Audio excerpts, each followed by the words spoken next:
بسم الله الرحمن الرحيم. فأول ما ابتدأت بالذكر من ذلك ما روي عن رسول الله صلى الله عليه وسلم في الطهارة فمن ذلك باب المعين. ان میں یہ تصریح موجود تھی کہ نبی آخر زمان صلی اللہ علیہ وسلم کا دین پھیل کر شام وغیرہ پر حاوی ہو جائے گا. وقد كنت اعلم انه خارج ولم كن اظن انه اشکال یہ کہ حضور صلی اللہ علیہ وسلم کی جو بشارات کتب قدیمہ میں آئیں اس میں یہ بھی ہے کہ بنو اسماعیل میں سے ہوں گے. پھر اس کا یہ کیا اس کے قول فقط ولم نكن اظن انه منكم کا کیا مطلب ہوگا؟ اس کے اس قول ولم نكن اظن انه منكم کا کیا مطلب ہوگا؟ اس کا جواب یہ بنو اسماعیل تو بہت بڑا قبیلہ ہے.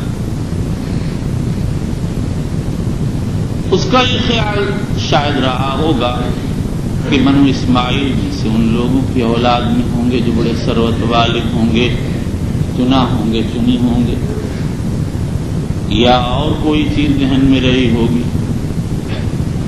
فلو انی عالم انی اخلص الیہ لتجشمت لقاءہ، اگر مجھ کو یہ یقین ہوتا میں ان کی خدمت بابرکت میں پہنچ پاؤں گا تو میں ان سے ملاقات کی تکلیف برداشت کرتا. اس سے معلوم ہوتا اس کو یہ یقین تھا کہ اگر وہ آپ سے ملاقات کے لیے چلا تو اس کی قوم اس کو زندہ نہیں چھوڑے گی. لیکن اگر حضور صلی اللہ علیہ وسلم کے ارشاد گرامی اسلم تسلم کو وہ اپنے ظاہر و عموم پر رکھتا تو اللہ سے امید ہے کہ صحیح سالم پہنچتا.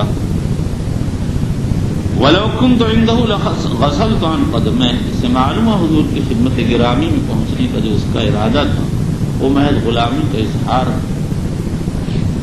تھا اور دنیا کا جاہ و جلال مال و منال اس کا مقصود نہیں.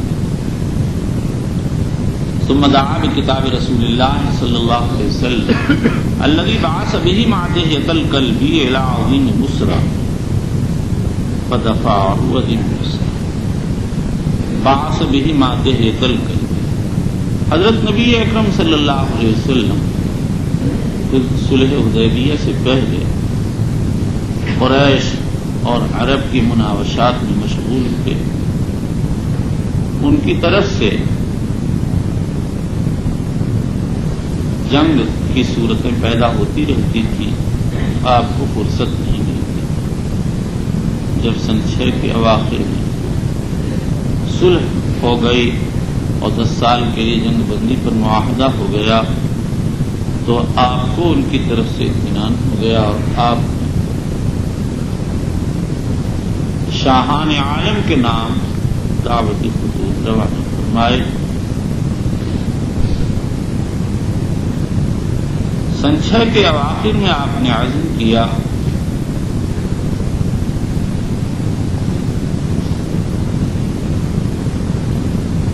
اور عمل درآمد.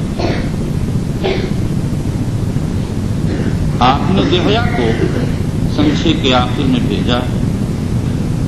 واقعی کہتے ہیں وہ محرم سن 9 میں عظیم بصرہ کے پاس پہنچے. دحیہ دال کے کسرہ اور فتح دونوں کے ساتھ. یہ بہت ہی خوبصورت صحابی رضی اللہ تعالیٰ عنہ جبریل امین اکثر انہی کی شکل میں آتے تھے. عظیم بصرہ شاہ بصرہ کے پاس حارث ابن ہشام الغسانی. بصرہ حوران کا دوسرا نام ہے. وَدَفَعَهُ عَظِيمُ بُصْرَى إِلَىٰ هِرَقْلَ، شاہ بصرہ نے وہ خط ہرقل کو پیش کر دیا. فَقَرَأَهُ کا مطلب یہ کہ ترجمان نے قرأت کی اور یہ بھی ہو سکتا کہ پہلے خود پڑھا ہو بعد میں ترجمان نے پڑھا. فَإِذَا فِيهِ بسم اللہ الرحمن الرحیم. من محمد عبد اللہ ورسولہ.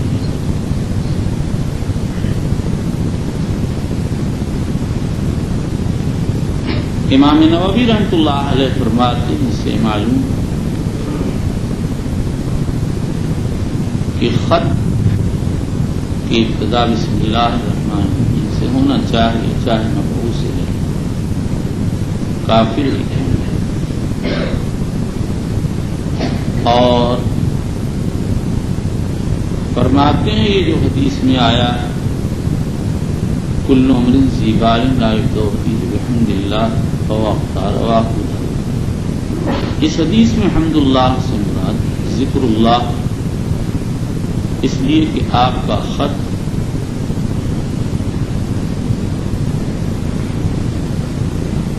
امور عظام میں سے تھا اور آپ نے صرف بسملہ سے اس کو شروع کیا. معلوم ہو گیا کہ حدیث حمد کا مخصوص ذکر ہے، اور ایک روایت بجائے بحمد اللہ بذکر اللہ وارد ہوا.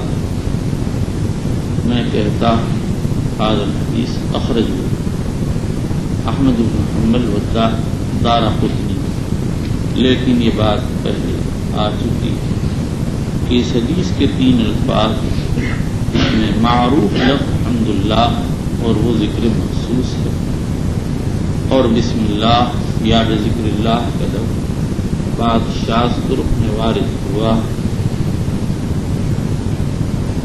اور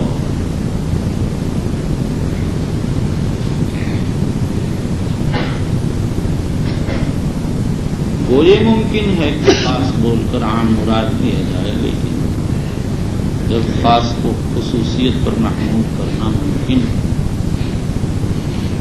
تو پھر کوئی ضرورت نہیں ہے کہ اس کو معنی عام پر محمود کیا جائے. یقیناً حضور صلی اللہ علیہ وسلم کا مبارک خط امور عظام میں تھا، لیکن آپ کی مراد کل امر ذی بال سے خطوط نہیں ہے، اور اس کی دلیل یہ کہ نبی اکرم صلی اللہ علیہ وسلم کے جتنے بھی خطوط ملتے ہیں جن کی تعداد سینکڑوں تک پہنچتی ہے، سب کا آغاز صرف بسملہ سے، کہیں بھی آپ نے حمد سے آغاز نہیں کیا. یہ دلیل ہے اس بات کی کہ حدیث حمد کا تعلق خطوط سے نہیں، بلکہ حدیث حمد کا تعلق خطب سے. عربوں کا دستور یہ تھا جب وہ خطبہ دینے کے لیے کھڑے ہوتے تو اپنے خطبوں کا آغاز اشعار سے کرتے تھے، اپنی فصاحت و بلاغت کی دھاک جماتے تھے. اللہ کے رسول نے بتا دیا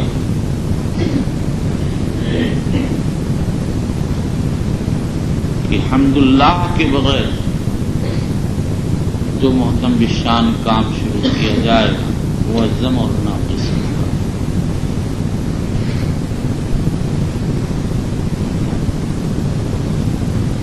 من محمد عبد اللہ ورسولہ، حضور صلی اللہ علیہ وسلم عبداللہ کہہ کر پہلے عبودیت کا اقرار کیا، اس لیے یہی اصل غرض تخلیق انسان جنات، اور پھر اس کے بعد وہ رسول ہی کہہ کر یہ اشارہ کر دیا. اس عبدیت کے باوجود اللہ نے اپنے اس مبارک بندے کو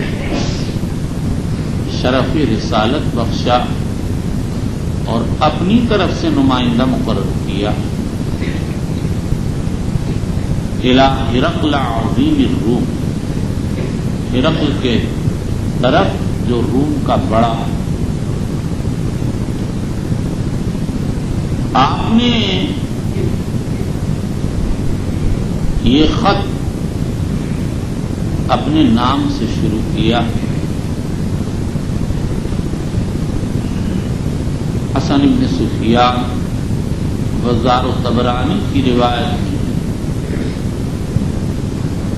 کہ ہرقل کا بھتیجا یہ سن کر ناراض ہو گیا. اور مدائنی کی روایت میں اور سعید بن منصور کی روایت میں ہے کہ ہرقل کا بھائی ناراض ہو گیا اور ان کا اعتراض یہ تھا کہ خط بھیجنے والے نے خط کا آغاز اپنے نام سے کیا اور عظیم الروم کہا، ملک الروم نہیں کہا. تو ہرقل نے یہ جواب دیا انک لخفیف الرائے، تم تو خفیف ہلکی عقل رکھتے، خط پڑھے بغیر میں بند کر دوں. اور وہ سچ کہتے ہیں میں عظیم الروم، روم کا بڑا ہوں. اور اگر وہ اللہ کے رسول ہیں تو انہیں اپنے نام سے شروع کرنا چاہیے. اس خط سے یہ بھی معلوم ہوا کہ آدمی جب خط لکھے تو اپنے نام سے آغاز کرے. یہی جمہور علماء کا مسلک ہے. بعضوں نے اس پر صحابہ کا اجماع کیا ہے لیکن یہ صحیح نہیں ہے. امام بخاری رضی اللہ تعالی عنہ نے الادب المفرد میں ایک روایت نقل کی ہے زید بن ثابت نے حضرت معاویہ کو خط لکھا تو ان کے نام سے ابتدا کی. ابن عمر رضی اللہ عنہ نے عبد الملک ابن مروان کو خط لکھا تو ان کے نام سے ابتدا کی.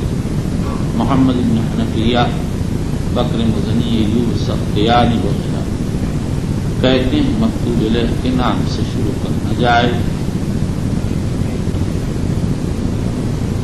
امام بخاری رحمۃ اللہ علیہ نے کتاب الادب میں آگے چل کر ترجمہ منعقد کیا ہے بمن یبدأ الکتاب، اور اس میں اسرائیل کا قصہ ذکر کیا جس میں من فلان خلافنا کاتب کے نام سے ابتدا، اور یہ اشارہ دیا کہ کاتب کے نام سے آغاز کیا جائے گا. لیکن کتاب الادب المفرد میں یہی ترجمہ منعقد کر کے دونوں طرح کی روایات پیش کر کے یہ اشارہ کیا کہ دونوں جائز ہیں. البتہ اولا یہ کہ کاتب اپنے نام سے شروع کرے، اس لیے کہ یہی رسول اکرم صلی اللہ علیہ وسلم نے کیا ہے اور یہی اسرائیلی سے نقل کیا اور اس کی تقریر فرمائی. البتہ اس کے خلاف کر دینے کی گنجائش صحابہ سے ثابت ہے. امام محمد بن حسن شیبانی نے بھی تصریح کی ہے دونوں جائز. امام احمد بن حنبل رحمۃ اللہ علیہ سے منقول ہے اگر چھوٹا لکھے تو مکتوب الیہ کے نام سے شروع کرے، بڑا لکھے تو اپنے نام سے شروع کرے. خود امام احمد کا معمول یہ تھا مکتوب الیہ کے نام سے شروع کر دیتے.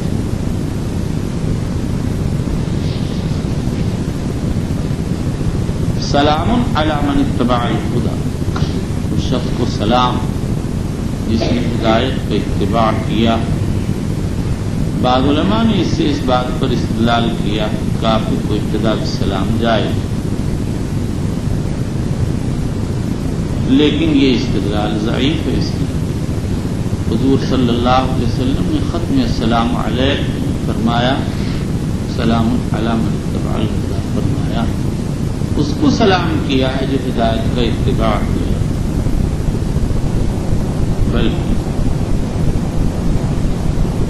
روایات میں صاف آپ نے فرما دیا لا تبدؤ بالسلام. اسی لیے امام مالک، امام شافعی، امام احمد فرماتے ہیں کافر کو ابتداءً سلام کرنا جائز. امام طحاوی نے یہی، امام ابو حنیفہ، امام ابو یوسف، امام محمد سے نقل کیا.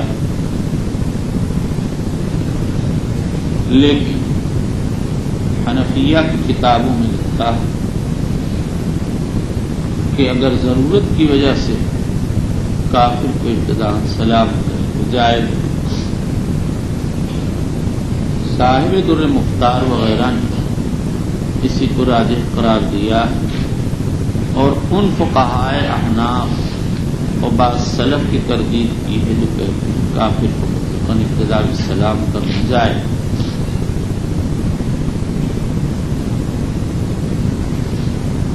امام محمد فرماتے ہیں اذا كتبت الى یہودی نصرانی فاکتب السلام علی من تبعک، یعنی حضور اکرم صلی اللہ علیہ وسلم جیسے ہرقل کو خط لکھتے ہوئے السلام علی من اتبع الہدی لکھا، تم بھی اسی کا اتباع کرو۔ اما بعد، یہ کلمہ فصل خطاب کہلاتا ہے کیونکہ یہ خطاب میں فصل قائم کرتا ہے، مضمون کو الگ کرتا ہے۔ سب سے پہلے یہ کلمہ کس نے کہا ہے، اس میں اختلاف ہے۔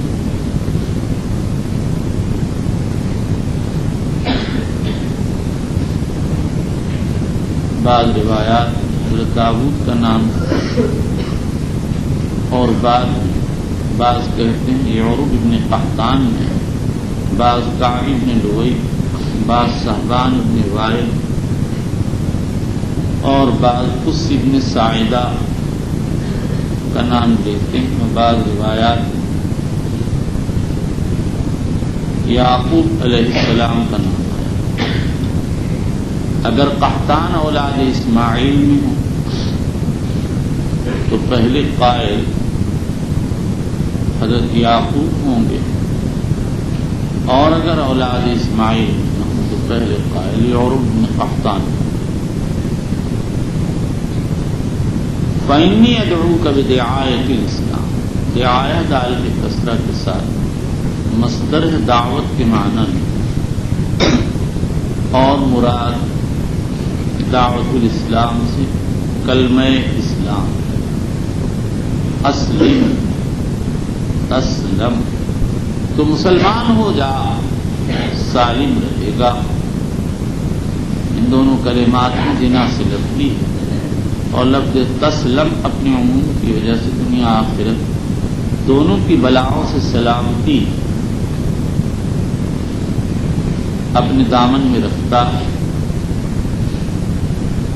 حقیقت یہ ہے اگر ہرقل اس نقطے پر نظر کرتا اور مسلمان ہو جاتا تو اللہ تعالی شان اس کی حفاظت۔ جہاد میں یہی حدیث آ رہی ہے، اس میں اسلم اسلم تسلم، اسلم اسلم دو بن ہو سکتا ہے یہ ثانی تاکید، اور ہو سکتا ہے اول کے معنی ہو اسلام میں داخل اور ثانی کے معنی ہو اسلام پر قائم رہا، یعنی ثانی طلب الثبات علی الاسلام کے لیے۔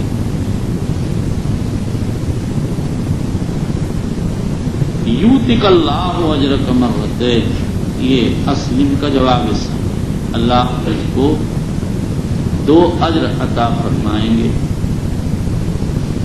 ایک اجر تو اپنے نبی پر ایمان کا، اور دوسرا اجر محمد الرسول اللہ صلی اللہ علیہ وسلم پر ایمان لانے کا، یا ایک اجر اپنے ایمان کا اور دوسرا اجر لوگوں کے ایمان لانے کے سبب بننے کا۔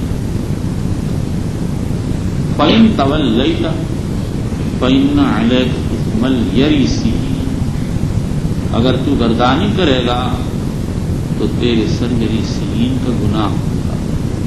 یریسی اسی طرح سے صحیحین کے بعض روایات میں وارد ہوا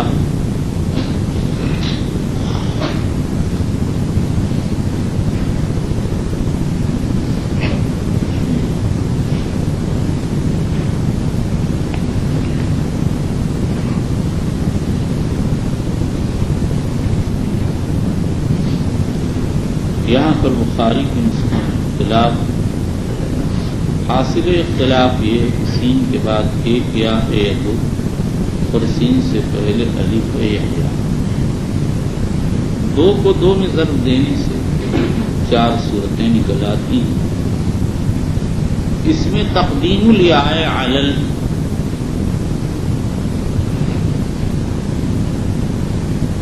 الراء،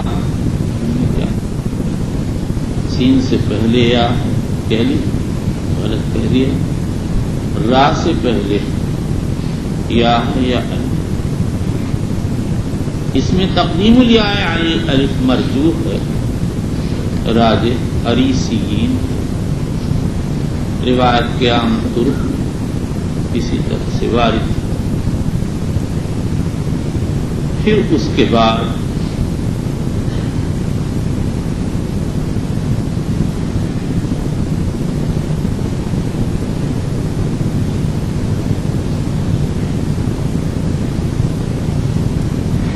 اریسین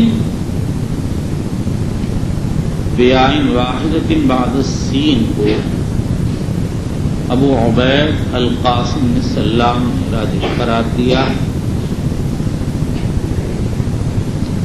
اور بیائن کو مرجوح قرار دیا۔ امام طحاوی رحمۃ اللہ علیہ کہتے ہیں کہ اگر دو یا کے ساتھ ہو تو یہ عظیمین کے وزن پر ہوگا، اور دوسری یا نسبت ہوگی، یہ جمع ہوگا اریسی کی۔ خلاصہ یہ ہے کہ اگر ایک یا ہو تو اریس کی جمع ہے، اور دو یائیں سین، اگر سین کے بعد ایک یا ہو تو اریس کی جمع ہے، اور دو یائیں تو اریسین کی جمع ہے۔ اس کے بعد اس کی شرح میں اختلاف۔ ابو عبید کہتے ہیں اس سے مراد افکار، زارع کاشتکار۔ بیہقی کی ایک روایت میں فعلیک اسم الافکارین وارد ہوا جو اس کی تائید کرتا ہے۔ بعض کہتے ہیں اور اس کی تائید، اور بعض کہتے ہیں افکار بول کر خدم و خولہ مراد، سارے اہل سلطنت مراد۔ بعض کہتے ہیں کہ اس سے مراد وہ ملوک جو اپنی قوم کو ادیان باطلہ کی طرف لے جاتے ہیں، اور بعض کہتے ہیں کہ یہ مجوس کا ایک فرقہ تھا جو خاص عقیدہ رکھتا تھا،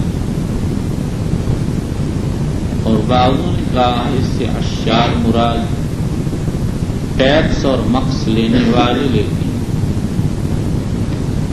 اگر یہ معنی صحیح ہوں تو معنی ہوں گے کہ تیرے اوپر ٹیکس لینے والوں جیسا گناہ ہوگا۔ اس کے علاوہ اور بھی اقوال۔ امام طحاوی کی رائے یہ ہے کہ یہ مستقل فرقہ تھا نصارہ کا، جو حضرت عیسیٰ کی عبودیت کے قائل، ان کے الوہیت کے قائل نے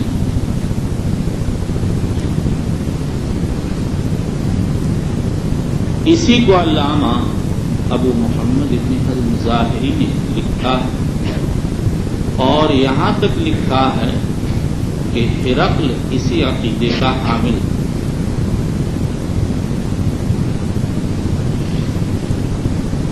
تو اس کا مطلب یہ ہوا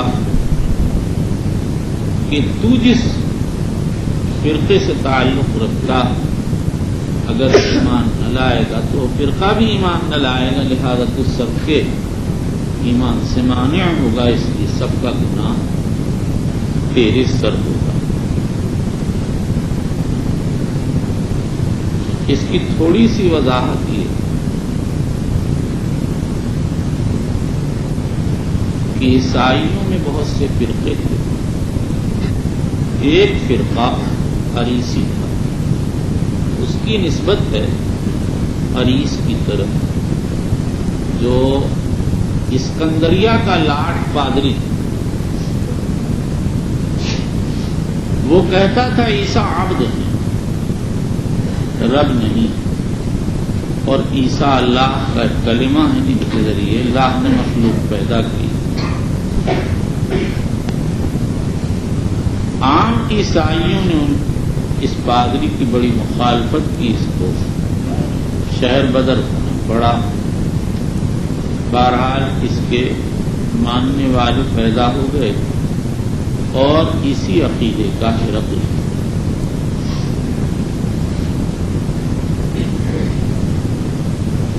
حضرت مولانا ابو الحسن علی ندوی رحمۃ اللہ علیہ اسی قول کو راجح قرار دیتے تھے اور اس کی دلیل یہ پیش کرتے تھے کہ کاشتکار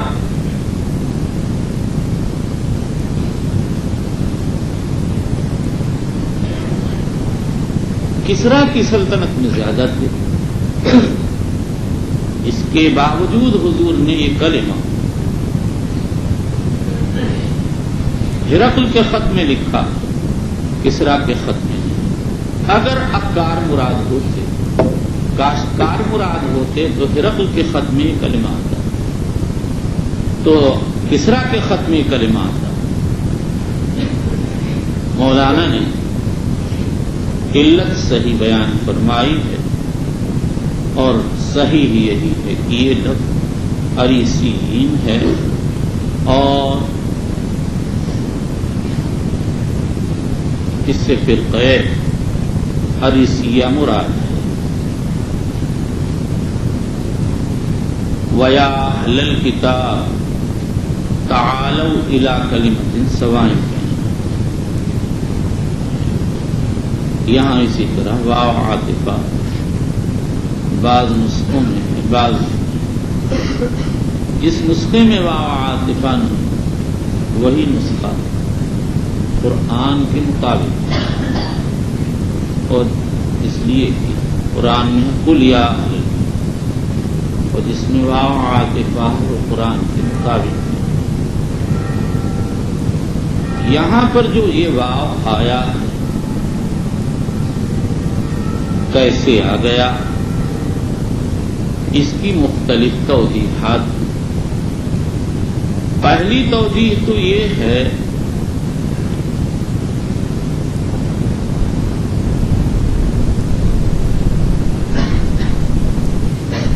کہ یہ کسی راوی کا وحی. دوسری توضیح یہ ہے کہ حضور خط لکھ رہے تھے، آپ نے خط کی مناسبت سے واو بڑھایا اور آیت کو آپ نے بطور اقتباس کے ذکر کیا. تیسرا جواب یہ ہے یہاں کلام میں ایک حذف ہے اور تقدیر عبارت ہے وَأَقُولُ لَكَ وَلِأَتْبَاعِكَ یا اہل الکتاب. چوتھا جواب یہ ہے کہ یہ آیت شریفہ آپ نے نزول سے پہلے لکھی ہے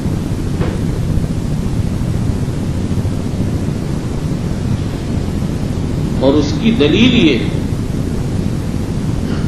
اس آیت کا تعلق آیت جزیہ سے، اور جزیہ کا نزول ہوا سن 9 اور نبی اکرم صلی اللہ علیہ وسلم نے یہ خط لکھا سن 6 کے اواخر میں.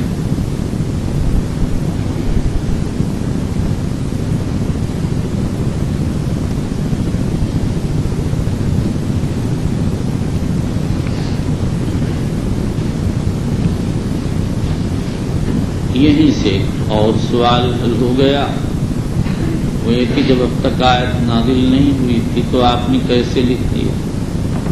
حاصل جواب یہ کہ آپ نے جو لکھوایا اسی کے مطابق اپنے وقت پر آیت کرائی. اور ایک جواب بعضوں نے دیا کہ نزول متعدد بار ہوا اور بعضوں کا خیال یہ ہے کہ یہ آیت تو اتری ہے ابتدائے ہجرت میں اور جزیہ کی آیت بعد میں اتری ہے. واللہ سبحانہ اعلم.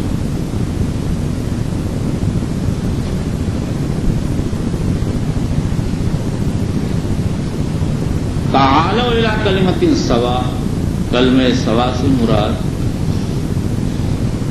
کلمہ توحید، اس کو کلمہ سوا اس لیے کہتے ہیں کہ وہ طریق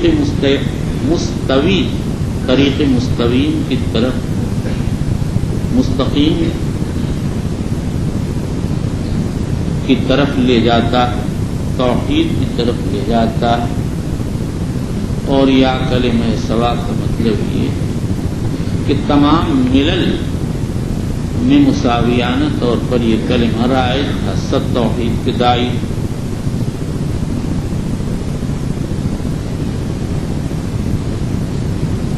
اللہ اتخذ بعضنا بعضا اربابا من اللہ، یہ یہود و نصارہ کا طریقہ تھا. ان کے علماء بعض چیزوں کو حلال بعض کو حرام کر دیتے تھے. فَإِن تَوَلَّوْا فَقُولُوا اشْهَدُوا بِأَنَّا مُسْلِمُونَ. نبی اکرم صلی اللہ علیہ وسلم خط میں یہ آیات لکھی تھی. اس سے بعض علماء نے یہ استدلال کیا کہ حمل القرآن الی ارض العدو جائز. یہ مسئلہ مسائل الخلافیات میں سے ہے. امام مالک فرماتے ہیں مطلقاً ناجائز. امام طحاوی نے امام ابو حنیفہ اور صاحبین سے مطلقاً جواز نقل کیا، لیکن اس پر اشکال یہ ہے کہ حدیث میں نہا رسول اللہ صلی اللہ علیہ وسلم ان یسافر بالقرآن الی ارض العدو آیا.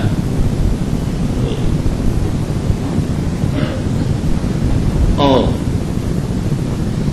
امام صاحب اور صاحبین سے بعید ہے جو حدیث کے صریح خلاف کوئی بات کہیں، اللہ یہ کہ یہ تسلیم کر لیا جائے کہ ان کو یہ حدیث نہ پہنچی ہوگی. لیکن صحیح یہ ہے کہ امام ابو حنیفہ سے جواز کا قول جو نقل کیا جاتا وہ محمول ہے امن کی حالت پر. اگر قرآن کی بے ادبی کا اندیشہ و خطرہ نہ ہو، مثلا لشکر عظیم تو لے جانا جائے، اور اگر خطرہ تو مکروہ ہے. ہدایہ وغیرہ میں یہ مسئلہ اسی طرح سے مسرح ہے اور لکھا ہوا ہے لشکر عظیم میں جائے، سریہ صغیرہ میں مکروہ ہے. خلاصہ یہ ہے خطرہ ہو تو ممنوع، خطرہ نہ ہو تو اجازت. یہی تفصیلی مذہب ہے امام شافعی اور امام احمد کا مذہب. لیکن جن لوگوں نے اس قصے سے جواز پر استدلال کیا ہے ان کا استدلال ضعیف ہے، اس لیے کہ حدیث میں نہا یسافر بالقرآن الی ارض العدو آیا اور قرآن سے سارا مصحف ہو رہا ہے. اور حضور صلی اللہ علیہ وسلم نے جو خط لکھا اس میں تو صرف یہ آیت لکھی تھی اور تبلیغ کی نیت سے ایک دو آیت لکھ دینے میں کوئی حرج نہیں ہے. یہ حمل القرآن الی ارض العدو نہیں.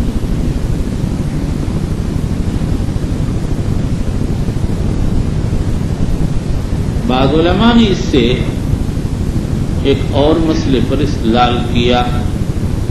وہ کہتے ہیں جنوب کے لیے قرآن پڑھنا جائز.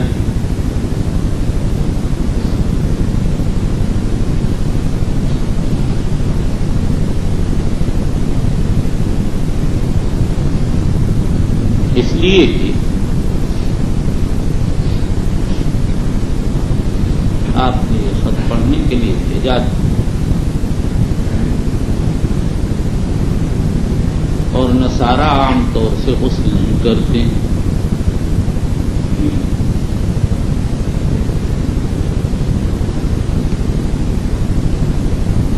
نیز بلا وضو انہوں نے مس کیا،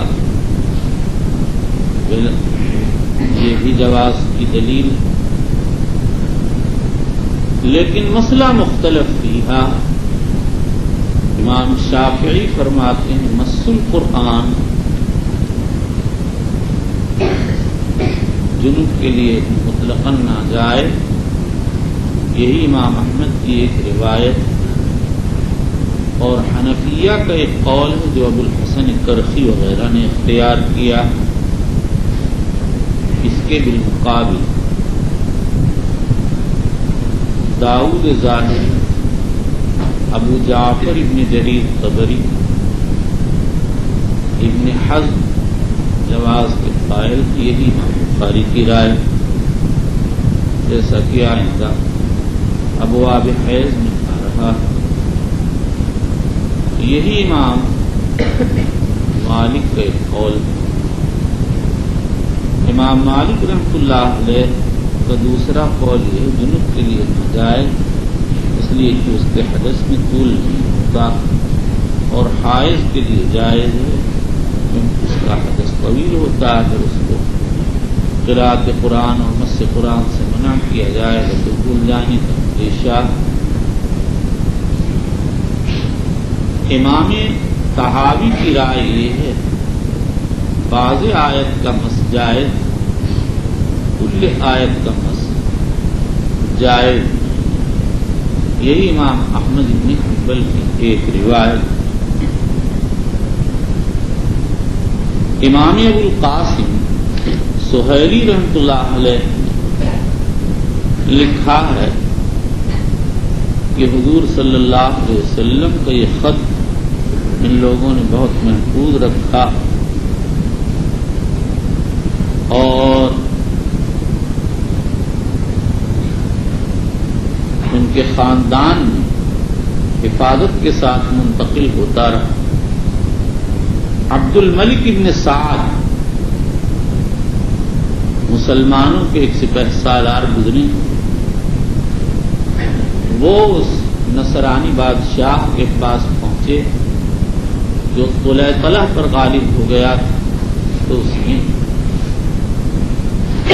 یہ کہا میں آپ کو ایک عجیب غریب تحفہ دوں گا، اور ایک قلمدان نکالا، ایک نلکی سونے کی نکالی، اس میں سے حضور کا یہ خط نکالا۔ انہوں نے تقبیر کی اجازت چاہی لیکن اس نے منع کر دیا۔ نہ ہوئے ہم جیسے بے پوچھے ہی کر لیتے، بعد میں جو ہوتا ہو جاتا۔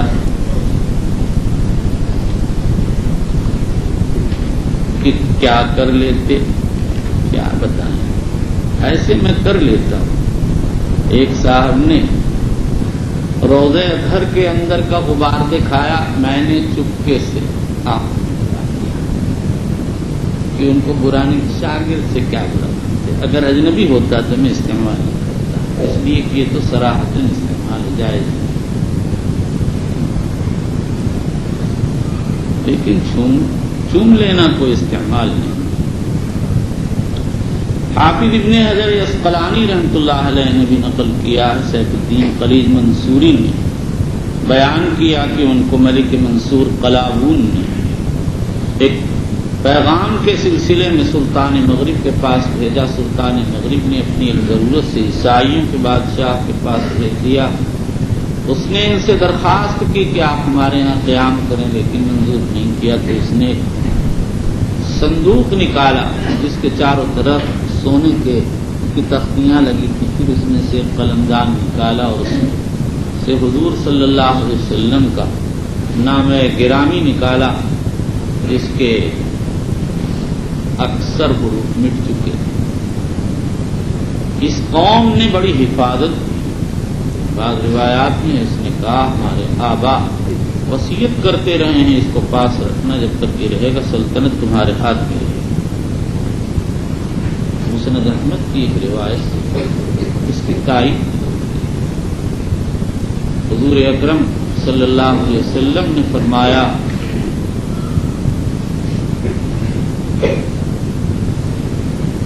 کتبت بکتاب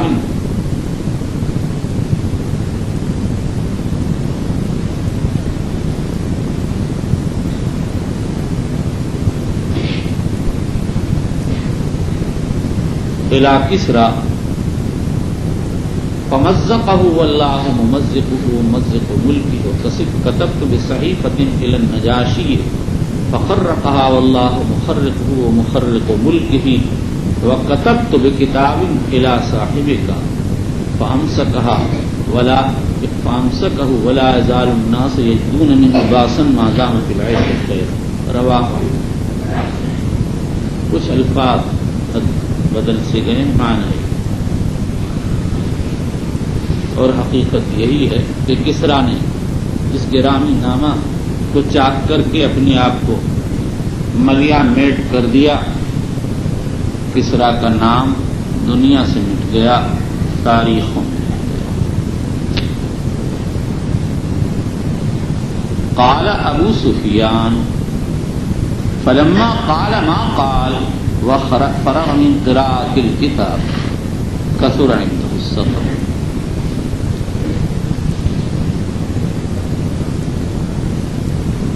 لوگوں نے اس کے رجحان کو جب دیکھا تو شور شغب شروع کر دیا۔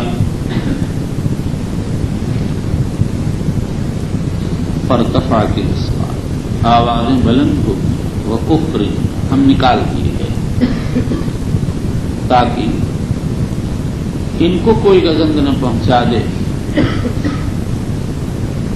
فقلت لاصحابی حين اخرجنا لقد امر عمرو بن ابی کبش،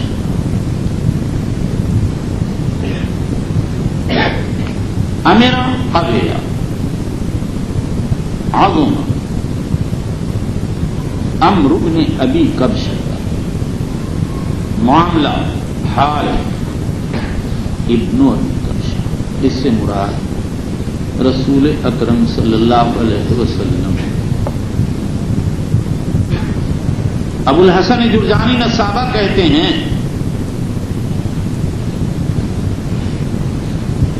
حضور صلی اللہ علیہ وسلم کو غیر معروف نسب کی طرف اس لیے منسوب کیا کہ لوگ آپ پر سے خوش نہیں تھے، آپ کو اکرام نہیں کرنا چاہتے۔ یہ ابو کبشہ کون ہے جن کی طرف آپ کی نسبت کی؟ اس میں اختلاف ہے۔ ابن قتیبہ نے نقل کیا ہے کہ یہ آپ کے نانا وہب بن عبد مناف کی کنیت۔ بعض علماء یہ کہتے ہیں یہ آپ کی والدہ آمنہ بنت وہب کے نانا۔ ابو حاتم حبان بستی نے اپنی کتاب الانواع والتقاسیم میں، جس کو صحیح ابن حبان کہتے ہیں، لکھا ہے والد ام النبی صلی اللہ علیہ وسلم۔ یہ حضور صلی اللہ تعالی علیہ وسلم والدہ کی والدہ کے والد ہیں، یعنی آپ کی والدہ کے نانا۔ اور مصعب زہری وغیرہ کہتے ہیں یہ آپ کے نانا کے نانا ہے۔